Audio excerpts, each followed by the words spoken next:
Thank you. I'd like to welcome everyone to NABOR. My name's Gerald Lefebvre, and I am the 2021 chair.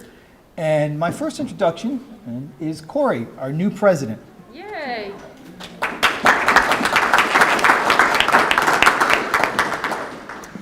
So welcome. How is everyone this morning? This morning? It's still morning in my eyes. Oh. Sorry. This whole day's been really long. Yeah. Good to see all of you. All right, so what's the best burger so far? Anybody have the donut burger? No? Okay. All right, just checking. I might go out and get a donut burger. All right, well, so good to see all of you. Thank you so much for coming out this evening. And on behalf of the board of directors and everyone here at NABOR, wanted to welcome you and hope that you have a wonderful evening. Thank you so much. Okay, so the format tonight is we're going to have people come up that are professionals in their respective areas, and they're going to speak for 2 to 3 minutes about different sectors of the commercial market. And then at the end, we're going to have an open session where you can talk about wants and needs. So the first person that we're going to have up is Rob Carroll from IPC, and he's going to talk about the office market. Hello everyone, my name is Rob. I'm with IPC. Chip asked me to give you a very short briefing on what I think the office market's doing, so I plan to keep it pretty brief. In general, I would say that the office market's pretty strong right now. Some of the major listings we have, some of the bigger A buildings have seen really positive absorption. It's interesting, I think that there was a flight during the last turn to Bonita and some of the markets where there was cheap rents, and those markets have kind of strengthened, and the rents have kind of gotten to a place where the companies that want to be back in Collier are kind of coming back as they go. There's certainly been a lot of musical chairs, so I haven't seen a ton of new companies, but still it feels like positive population or positive absorption. The biggest thing is really the residential market and what's going on there. And so, commercial just follows residential. It's very simple down here. And, with what's going on down here, I think the interesting thing seems to be, we've always been very Midwestern. And the influx from the Northeast, talking to people from New York, New Jersey, even California, states that we don't normally talk to a lot of people from, they're kind of coming from everywhere. So that's a little bit different for sure, and the demographics a little bit different. It's a little bit younger, and they're coming to not retire. They're coming to bring their business. So there's there was certainly the COVID reaction, which was a downsize, although it didn't affect everybody the same. Some people were doing great, and there were some companies that were expanding, but I would say on average 2 out of 3 were contracting somewhat. Some by quite a lot. I think that the national trend is going to mirror down here. I think those that were talking about massive contractions and the work from home, I don't think that's going to be a lasting trend. I think that nationally, Wall Street's pushing people to get back in the office. They're realizing that people are just more efficient. People are made to be at work. And if you got kids, it just doesn't work. So I think in general, that's going to be a short-term thing. I think that the positive population growth is going to backfill for some of the vacancy that we did create, but in general, the rates remain pretty strong. We got back 100,000 square feet of space in the Fifth Third building I lease at 999 Vanderbilt, and it was an early buyout with Fifth Third, and it was just an incredible amount of vacancy that was created. And I'll tell you, since COVID, I've probably done 9 leases in that building, and it's some expansion, but we're doing turnkey deliveries, and that's big. So I think that we're getting the rent that we want, but it's a lot of investment in the space. I think if you're delivering quality, people are finding it. Amenities are huge right now, trying to set ourselves apart as far as what we can provide. So all of that kind of comes into play, but in general, the B and the C market seems to be pretty stable. I can't say I've done a ton of leasing in that realm. It's really most of the activity that I've been involved in was A. So, I think that maybe what I'm seeing is A, but I think that in general it's probably pretty stable throughout.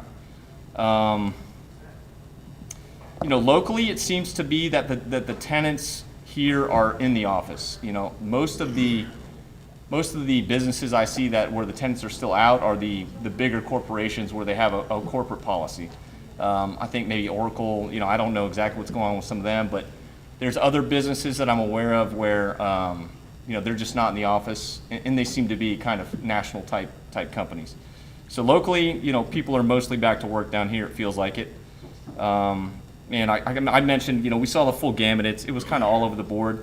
There was a bunch of companies that actually did end up expanding, but mostly it was probably in general retraction. Small offices in high demand, 1,000 to 2,000 square feet. That's, you know, as much as you have for that, it's gone. If you have less than that, they'd love to have less. Single office, 400 square feet, 700 square feet, you can't find it. And then lastly, I think that the office condo market, I think is going to have a run. You know, it's been recovering, I would say, for some time. I think there's been several sales recently that have broken records as far as we had a ceiling set at $320 a square foot. We saw some sales at $350, $360. There was one in the Galleria that was $400 plus. I've got one under contract that'll sell at $615 next month. So, you know, there's going to be some big numbers that are out there, and I think the cost of funds is really the driver there. I mean, you do the numbers, and if you've got the downstroke, your debt service mirrors your rent, so why wouldn't you do it? So I think as long as the interest rates stay low, that you're going to see, you know, a run there. And there's been others, like I know Bill Clone's had a pretty good deal of success in buildings converting to condo. And I think that, again, I think that with the cost of funds, I think people in this town can generally afford it, and I think that they'd rather control their own destiny. So that's it. And, you know, the other thing I think to remember is, you know, Naples is an outlier. You know, I talked to others in Tampa and Miami, and it's not like that elsewhere. So, you know, I think that we're just experiencing our own little bubble environment, and that's, you know, I think we'll probably be a benefactor from all of this, and probably just, you know, pinch yourself for it. But that's it. Anybody have any questions? No? Thank you. Next person to come up to speak is on industrial, Wes Kunkie from Kunkie Realty. Full disclosure, I was just asked to do this about 5 minutes ago, so I don't have anything prepared yet. But basically, the industrial part of the commercial market right now is kind of the shining star, as we all know. But also, you know, Naples is, where'd you go?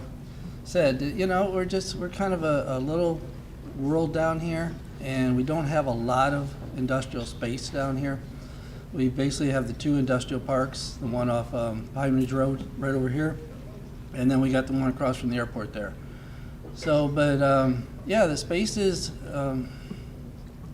they're hot. I mean, we're at a vacancy rate that's really low. These 2,000 square foot spaces, we get phone calls daily on that stuff. It's tough to find. The big stuff, as you see, the Benderson property that's out there on 951, Collier Boulevard. You can tell I've been here for a while, but it's Collier Boulevard now in Davis. You know, the whole facade's been redone on that. That's, you know, I don't know if anybody knows. I've heard rumors that Amazon's taking part of that for their delivery services, so I mean, we're starting to grow. So I don't have a lot prepared, except for it's tough out there as far as finding a good space. So anybody got any questions? What's that? Yeah. Next up is talk a little bit about COVID, and he's more a property management side. Robbie Morgan from Morgan Property. Can you hear me? Yep. Fine, all right. So I was going to talk about some legal aspects, but since the topic is COVID, we can talk about how COVID is, that doesn't matter, how COVID affected a lot of the tenants here in Collier County. So when things hit hard in March, many tenants, they could not, they came first to the landlord and said, hey, what are you going to do for me? And the landlord sat back and said, hey, look to the government. The government's your first stop. Because the landlord, that time, they weren't getting help from all the mortgage companies, and they were sitting back and saying, let the tenant first and go, and that's when PPP came out. The PPP a lot of the tenants started getting in April, and they already hadn't paid March's rent. So in April, it's when we started to see an influx of rent coming in and covering the past due rent.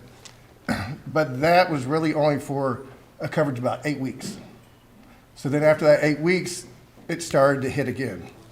The worst places I saw it being affected was on Fifth Avenue. Fifth Avenue, you had mostly retail that I was dealing with, and you didn't have your European tourists coming at the time. You didn't have a lot of the other people who were up north staying. So it made it very difficult for them. And they'd already blown through their PPP money. And the PPP money was based on really three things. It was 8 weeks of rent, payroll, and utilities. If you owned it, you could be some of the interest as well. So a lot of the landlords said, hey, let's try to make, lemon out of lemonade, or make lemonade out of lemonades, excuse me. So I had one landlord who goes, listen, we have tenants whose leases are rolling over, like in the next 12 months, 20 months. They said, let's go in and give them free rent to extend their leases. He goes, they're never going to pay this. They're going to be so deep in the hole, it'll be forever. So I don't call them my smart landlords, but my landlords who thought way down the road, they went, let's do this. So they were given 3 months of free rent, extending your lease 5 years. It builds their rent roll. If they ever wanted to sell it, gosh, the cap rates and everything, it helps a great deal. Other landlords, they said, hey, we're going to take April's rent, we're going to defer it. Just pay it by the end of the year. That's when we were hoping that, hey, there might be a cure to this, there might be something else that comes along, we might see lower rates in reference to people being infected. Unfortunately, we really didn't see that yet. So I have a lot of landlords right now that still have a lot of past due rent that are still sitting on the books. But if I went, or if they went right now and said, hey, we're going to force you to pay it, which a lot of the nationals, well, not the nationals, a lot of the large, big shopping centers, they did. I know some shopping centers that as soon as COVID started, they said, you're going to pay your rent or else. Well, I really don't know how they're doing now, but it's some of the nationals, but I deal with a lot of the local mom and pops, and luckily a lot of the mom and pops, they did well because they were supported by the community. A lot of the restaurants, I mean, they're still full. I mean, it says a lot about for the community, and it says a lot about the landlords, because the landlords were willing to help these small businesses until they could come back. Unfortunately, the ones that are hit the worst were your hair salons, nail salons, and the gyms, and those are the ones we had to help out the most. Fifth Avenue, some of my landlords, they're thinking about dropping rates 20% just to try to make it through all this and doing short-term leases and extending these people out, because I see that being the toughest spot right now. If we get a vaccine, that's going to help.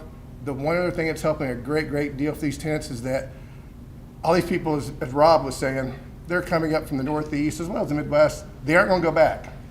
The ones I'm talking to, they're staying here through Christmas, all the way through Easter. So that's going to help a lot of your retailers, your restaurants. And we're open here compared to other states up north.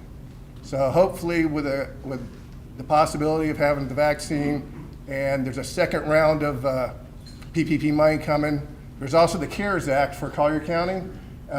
We have some tenants who've gotten that as well, which I think that's a short-term loan, but at a great rate. So things look more positive, I see, here down in southeast Florida or southwest Florida than a lot of other parts of the country. Any questions? Any tenants of mine? Yes. Hey, do we see any second round of landlords giving breaks and cuts? I think that, well, the ones I'm talking to right now, the tenants who owe still past due money, a lot of it's from 1 month's rent. And they're saying, let's see what's going to happen through the season, because a lot of those that we said, hey, here's a 1 month's rent, please pay it off by the end of the year. That's when we were hoping that we were going to have a season that's really strong. It's here, but it's not really strong. You still see, reduced rates in restaurants and in shopping and stuff like that. Online is just killing your local, businesses. The retailers, So hey, go support one of your retailers, this Christmas, no matter what it is, just a little bit. But I think there's a wait and see. One's the vaccine. Two is the second round of PPP money, which I'm sure all of you are seeing all over the news, who's fighting back for what. And I just wish to God the PPP, or it's not really the PPP money, I wish the stimulus package was really just for helping the people who need it versus every other thing in the world. It's like, well, that's just my political standpoint on that. Just keep it to helping the people and get through this versus helping everyone's private project, So it's really a wait and see, Chip. Yep. Yes, sir. See the government jumping in and doing any forgiveness on that first round of the PPP loan? They already have, sir. Yes, sir. Yeah, they've already been given forgiveness on that. When I've talked to some people, they applied, probably 5-6 weeks ago, and it was a pretty quick process. And it also, how quick the process is what I saw and heard, is how much money you got in PPP. $50,000 and less, I won't say it's a rubber stamp, but it went pretty quickly. As long as you could prove that you paid on the items that were in those categories, which is, again, payroll, rent, and, utilities and stuff like that. It got approved pretty quickly.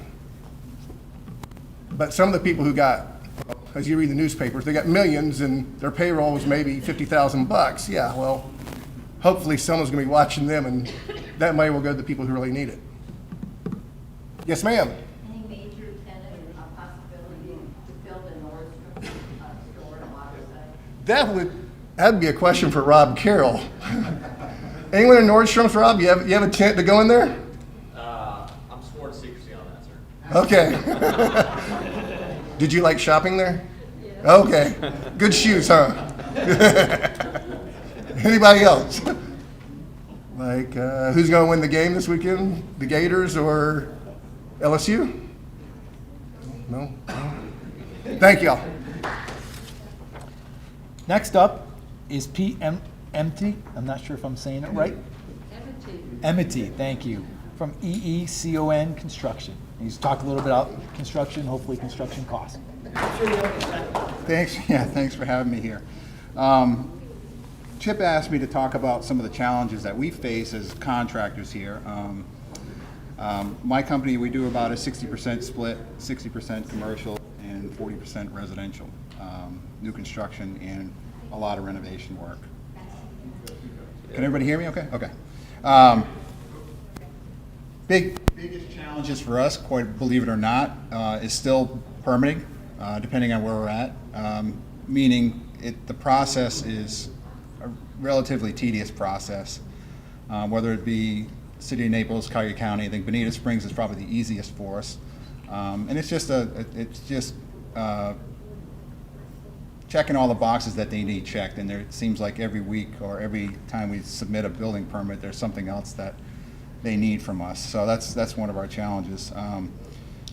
Some of the other challenges, the subcontractor market, I'm sure as you guys know, and we're stretched. And fortunately, we rely on relationships with guys that we've been working with through the hard times 10, 12 years ago. And now those of us that made it are obviously doing very well.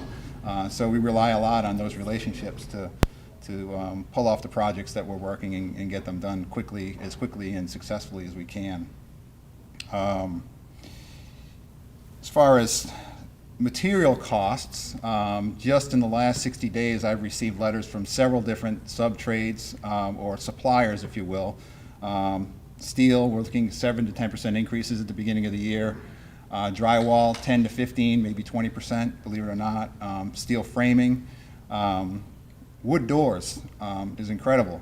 We had a project delayed 6 weeks on a wood door order, believe it or not. So we have to stay as far ahead of that as we can in order to get this stuff on our schedules when we need them. So those are our challenges. We're seeing it with windows, seeing it with structural steel as well, pre-engineered metal buildings, all that type of work. So it's just a matter of trying to stay as far ahead of it as possible. So and communicating with our clients our challenges as we try to get these projects built for them.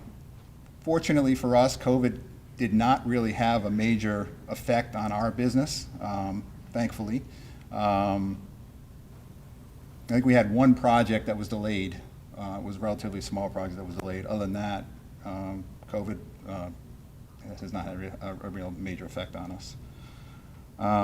Everybody wants to know, what does everything cost per square foot? What's it cost per square foot? So I pulled some stats from a few projects that we've done over the past, particularly commercial. Medical is a difficult one. Medical office condo or build-outs of medical office condos, it's really difficult because it just depends on what you need. And particularly when you're looking at medical, it's, okay, well, how much plumbing are we gonna have to do? Are we taking a space that has none and adding, you know, an exam room or 15 exam rooms, or, you know, and then what goes along with that? So, but to give you an idea, I mean, we've done, in the last 2 years, we've done medical spaces that were $75 a square foot, and we've done them all the way up to $225 a square foot. So it just depends on the finishes and what's involved. Class A office space, for the most part, hovers around 75 to 100 a square foot for build out. Vanilla shell or gray shell? I'm sorry? Vanilla shell or gray? Usually it's a vanilla shell. Again, a lot of it depends on finishes and are we adding bathrooms or not. You know, that's the challenge because it gets a little bit more expensive than that. This is kind of a fun one. Well, I say it's fun. Everybody sees these car washes being built everywhere. We just finished our 4th, and we got about 5 more coming. Most of them are in Lee County, but it's kind of an interesting little market. They look simple, but they're actually pretty complicated. A lot of it has to happen before you ever see the building going up. So, but those are generally running around $325 to $350 a square foot, again, depending on how fancy they are and how much site work we have to do. Site, as we all know, dirt's expensive, and bringing the site up to meet flood elevation is generally a pretty expensive proposition. So. Those guys that are selling the properties that are low and having the cost to bring in dirt is pretty extravagant right now, crazy. That's all I have. Does anybody have any questions for me? Chip? Did the minimum wage increase, is that going to increase labor costs? I'm sure it will eventually. We haven't seen or felt that yet. I'm sure, and I think that's over a period of time. But I would think that most of the tradesmen that we're dealing with are already above that $15 a square foot, or it's $15 an hour type, other than maybe some of the laborers. How about the senior housing, like assisted living? I don't have any expertise in that. I'm sorry, I don't do any assisted living. No. Do a lot of work in the towers, condos, common areas. Believe it or not, we're still doing quite a bit of IRMA work. They're just settling up on some of these larger insurance claims. So we've got a couple of towers that we're replacing windows and roofs and things like that. That's sort of another little niche that we kind of worked ourselves into. Yes, sir? Any problem with getting labor and people that need to do projects? Yeah, I mean, it's definitely a challenge. Again, we rely on our relationships. Been doing it here for about 23 years now. So, but our subs have a hard time getting, it seems like the difficult trades for us today are plumbers. Believe it or not, it's really difficult to find, particularly on commercial. And a lot of times, and we put projects out to bid almost daily, and you would think that it'd be pretty easy to get bids, but if the plans aren't great, you know, and a lot of times they're not, if it's going to require a little bit more work for the subcontractor to put the pricing together, they just kind of push it aside. So we have to kind of coax them into it, bring them in, and actually kind of almost do their estimate for them in order to get the quotes, because our developers and our clients want 3 qualified bids. So it's a challenge for us, and that it's just more work basically for us. But where 15 years ago, or well, I guess in the early 2000s, it was a little easier than it is now as far as getting people to bid work. So, anything else? Okay, thanks. Next up is to talk about lending. want to ask me about that. I had been told interest rates was the topic. Yeah, I am Cristin Madden. I am a commercial lender for the last 20, I guess, just about exactly 20 years and 3 days, in Lee County and Collier County. Went to FGCU, did my MBA there, so banking, Southwest Florida, the whole time. But interest rates is the topic that I was asked to talk to you guys about, and I'm certainly willing to talk to you about the PPP too, because I was really involved in that this year. We saw right after COVID a drop in interest rates and a huge rush to refinance on existing properties, a pullback on purchases. Of course, people need to know about the future, and things were very uncertain then. But the refinance was a no-brainer. We were very busy with that. We were stealing money from each other. The banks were at rock bottom rates.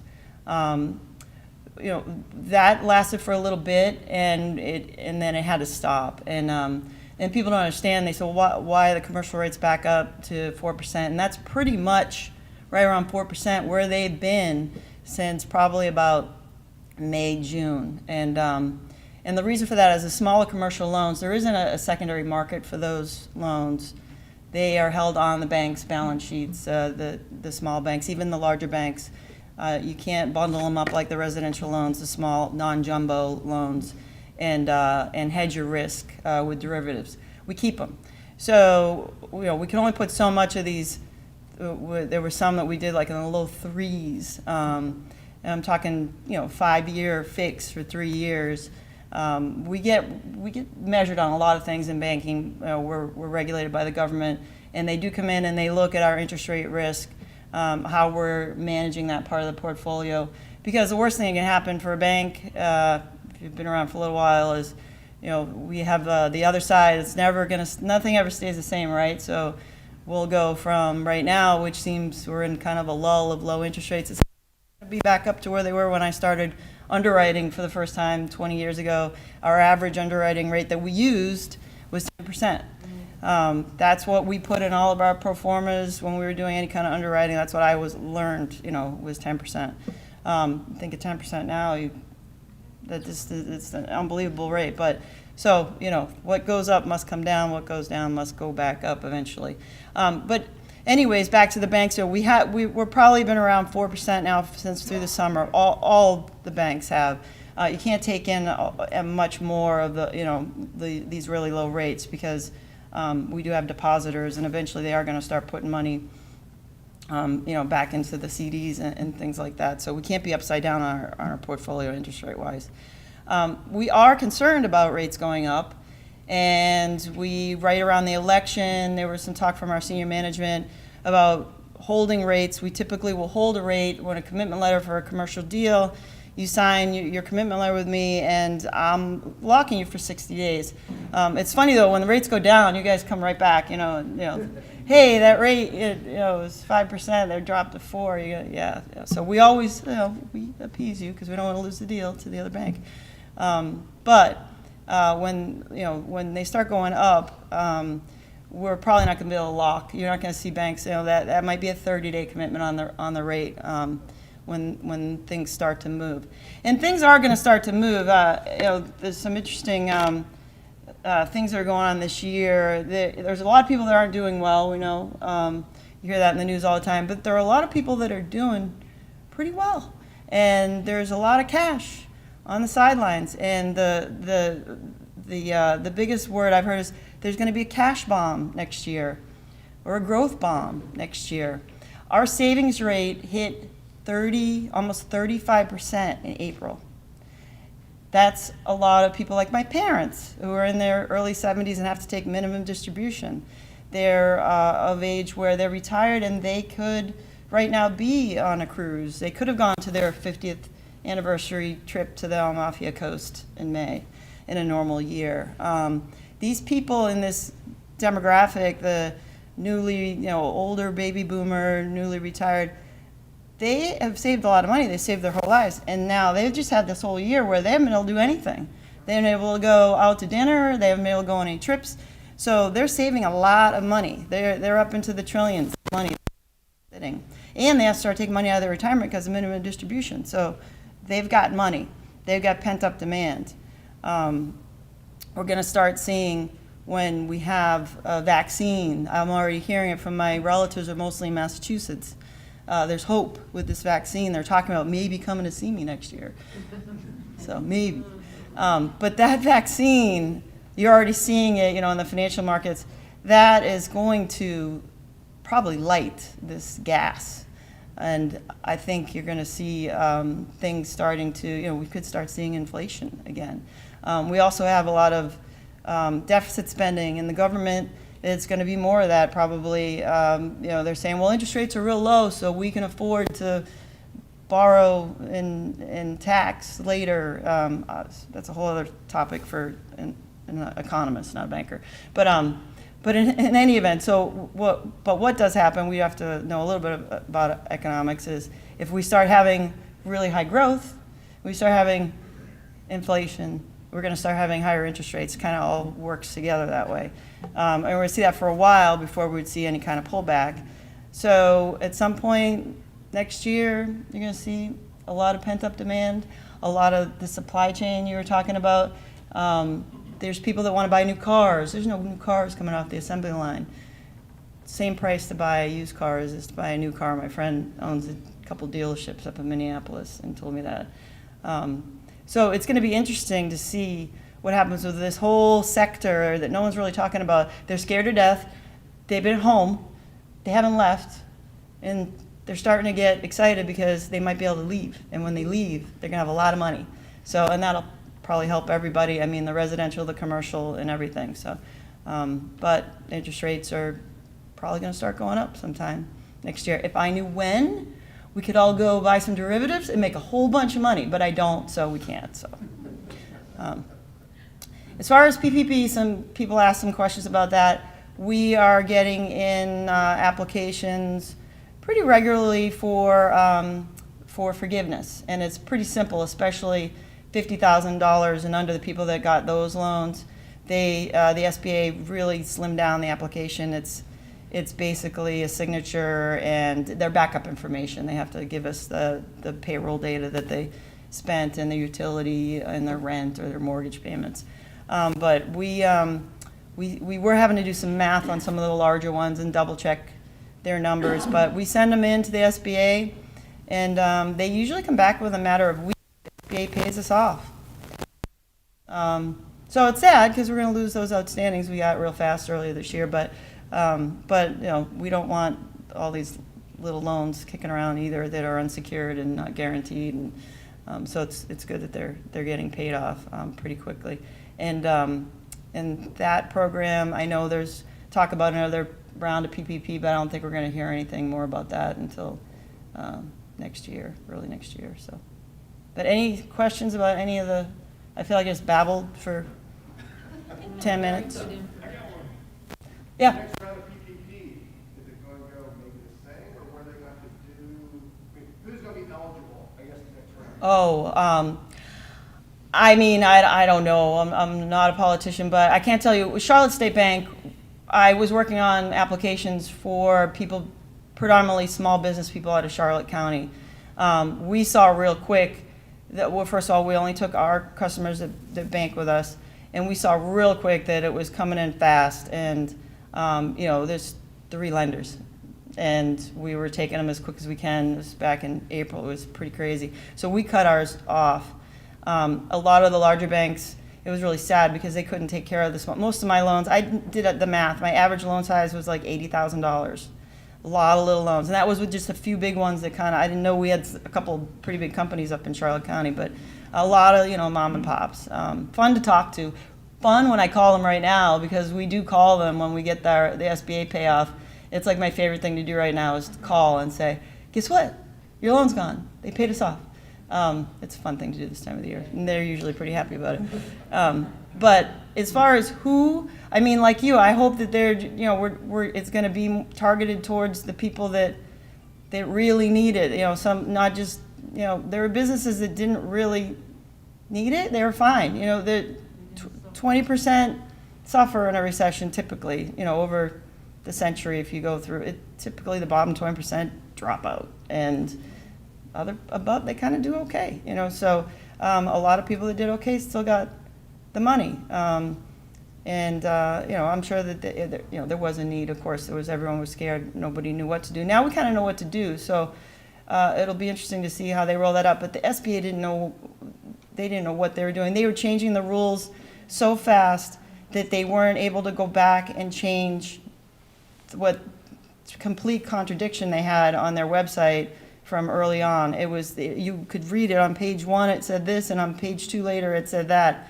And it was like you just had to go with the latest information, and then it was kind of like buyer beware, because we would tell people as a banker, we don't know anything else that you can see on the website. That's all the information we're getting. So I don't really have any inside scoop on that. Anything else? Chip Olson from RE1 Advisor, and he's going to talk a little bit about foreclosures. Can everybody hear me okay? So I'm Chip Olson. I do real estate consulting. Every Monday morning, I have a staff meeting at 9 o'clock. At 10 o'clock, I have a conference call with investment bankers from Texas. At 11 o'clock, I have a conference call with what's happening in the foreclosure market in Florida. By noon, I'm usually depressed. So I'm going to give you the good and the bad and the ugly. The good is, and this is my opinion, COVID is probably the best thing that ever happened to Collier County because it's created a bubble. And people around the country, right now New York is seeing a 10-year low in rents. They can't fill things up. They're giving $1,200 credits to move into an apartment in downtown Manhattan. That tells me a lot, because 2 years ago, my accountant's son is paying $1,400 for a 600 square foot bedroom, and he shares with 3 people. So each of them are coughing up, and just to get to, you know, his job at the hotel. I said, well, why is he doing it? He loves New York, so enough said. So Monday morning, the investment bankers, they get on the phone and we start talking about interest rates and what's going to happen. And their prediction is in 2025, tax rates are going to go to 60%. Capital gains is going to go to 40%. And I kind of argued with them a little bit on one day, and they came up with this whole theory that we've got to pay for all this PPP money. We've got to pay for all this stuff that it's happening right now, and the government programs that are coming in place. And this is the first time it was introduced to me was even way before the election, and they said it doesn't matter if it's a Republican or a Democrat. We have to pay for this stuff somehow. So we have, and I was telling my daughter before the election, I said, we've got to, someday we're going to have to step up to the plate. And unfortunately, I think it's going to be here by 2025. So with that said, the good is you know, we're in a great place. People are moving here from places that we've never seen before. Atlanta, Miami, Chicago. Well, we've always had Chicago, but what shocked me was people from Atlanta were coming here, trying to get out of the city, such. We go to the list pendants, and I get a report for all the counties around Orlando, all the counties around Tampa, and then all the way down the coast. Orlando right now has double what the counties have in foreclosures for single-family homes. It's a tourist area. I called an investment banker in Las Vegas, and I asked him what was going on, and he said it's the same thing here. We're tourist-based, and without tourists, we're dead. Are we going to see a trickle-down effect of that? I don't know. But you have some businesses through the Midwest that we've always depended on. We're our backbone. You know, mom and dad sell the hardware store for $1 million. They moved to Naples because it's the place they've always wanted to be. Will they still have that $1 million? I'm not sure. Baby boomers, which are myself, you know, we're a selfish group, so we're spending the money that we're going to leave for our kids now. So, you know, that's a good thing for us. So from a standpoint of being in a Naples tourist town where everybody wants to be. The list pendants filed in Collier County was almost nothing. So if you're looking for short sales, there's a few out there. If you're looking for foreclosures, I wouldn't waste your time. In 2010, when we were dealing, Robbie and I were working together, we were dealing with a lot of funds. They were buying bad debt and bad loans at 60 cents on the dollar. I was talking to a fund yesterday, and he said, if I can find something for 90 cents on the dollar, I buy it without even looking at it. So things are trading at par or par plus, just because there's so much money floating out there waiting for the recession to come. Will it come? I think it will, because we have to pay for the sins of the past. When it happens, some people are telling me the end of 2021, some are saying it's 2022, 2023. Who knows? You know, when COVID started, I thought the stock market was going to crash. I bought a bunch of stuff and then it crashed again. And so I'm still waiting for it to come back. But who knows what's going to happen tomorrow. But as such, short, it's brief, it's unprepared. But if anybody has any questions with the good, the bad, and the ugly, I'll gladly try to answer them. Yes, sir. 5-year prediction about the taxes for investments and stuff. Did they address our income tax, I mean, on regular earnings? Yeah, this is going to go to What 6. did they say about that? They just said they have to pay for the things that we have, and the tax rates, the maximum tax rate is going to go to 60%. If you make over $250,000 a year, you're going to be paying 60 points. So, yeah. Talk about the forbearance situation. When is all this going to come to a head? Okay, first quarter, according to the president of TD America and Wells Fargo, I've been on conference calls with both of them, they are going to start the foreclosure process on their bad loans starting January 1 of this next year. So you're going to start seeing, we're geared up. We started in September contacting all these people. We have weekly calls with them and taking them out to lunch and golf and all sorts of stuff with our team. And every bank that I've talked to, Jeff, they're saying first quarter, you know. We've got our game in place from the corrections of the last recession, but we're starting to fall out of balance and we can't do that again. Maybe we'll see another round of bank mergers, who knows? So does that mean the FDIC is kind of lightening up on the banks, Oh, they're watching them closer.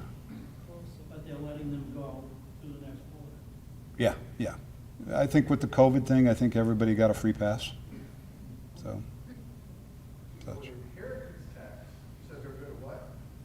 Well, inheritance tax, that's a whole other thing. You might see that drop down to from 20 million for a couple to 10. And, but there's so many loopholes in that. And I again, and I apologize, but I sit with a bunch of attorneys that do estate planning and trying to gobble up any real estate work I can. You know, I get on my knees and beg. But they're telling me that there's so many loopholes in that they can get around it. Hey, it's a banker. Anyways, yeah, I'm not too worried about the inheritance tax thing, just because you can, you know, if you're smart and you do things about it, you can.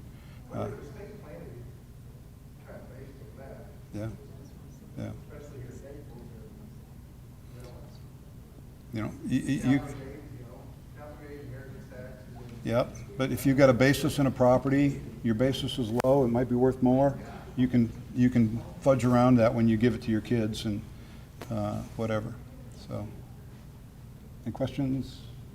Otherwise, I'll dance off of here. So, yeah, I hung up on them. If they call me at this night, it's probably they're looking for money. So.